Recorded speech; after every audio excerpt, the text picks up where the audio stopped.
बघवम होके तै सवारी हो मैया बघवम होके तै सवारी मोर दुर्गदाई जय हो मोर अम्बे माई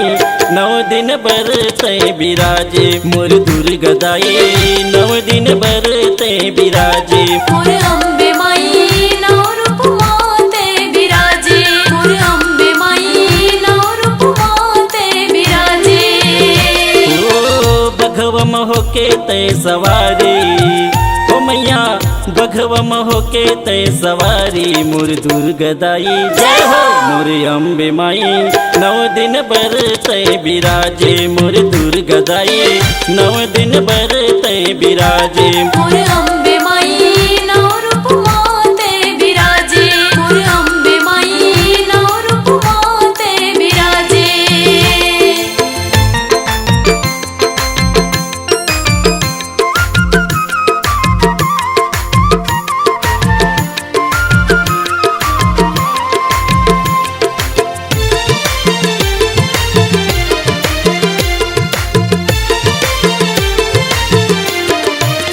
पहली दिन कथे उदाई तोल शैल पुत्री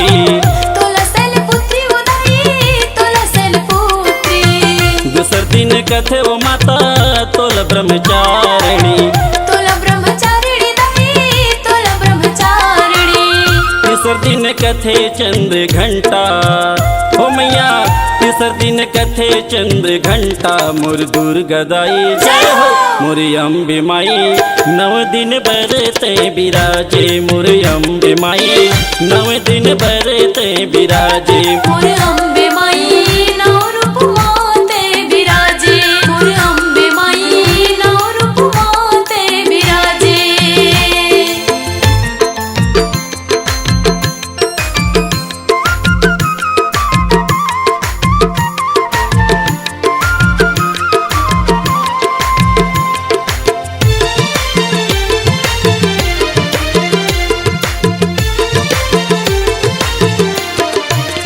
चौथे दिन कथे उदाई तोल कुसमांडा तोला कुष्मांडा उदाई तोला कुष्मांडा पांचे दिन कथे उदाई स्कंद माता स्कंद माता उदाई स्कंद माता छठे दिन कथे कात्यायनी हो माता छठ दिन कथे कात्यायनी मोर दुर्गदाई जय हो मोर अम्बे माई नव दिन बर तै बिराजे मोर दुर्गदाई नव रूप माते बिराजे मोर अम्बे माई नौ रूप माते बिराजे मोर अम्बे माई नौ रूप माते बिराजे।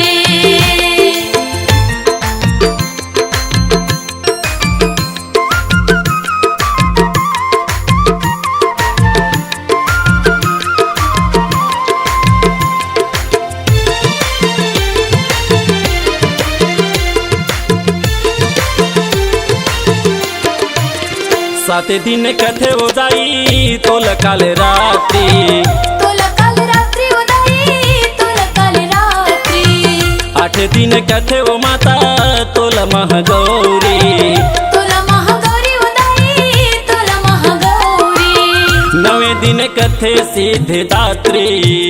हो माता नवे दिन कथे सिद्धिदात्री मोर दुर्गदाई जय हो मोर अम्बे माई नवे दिन बर तै बिराजे मोर दुर्गदाई नवे दिन बर तै बिराजे मोर दुर्गदाई नौ दिन बर ते बिराजे मोर दुर्गदाई नव रूप माते बिराजे मोर दुर्गदाई नौ दिन बर ते बिराजे मोर दुर्गदाई नव रूप माते बिराजे।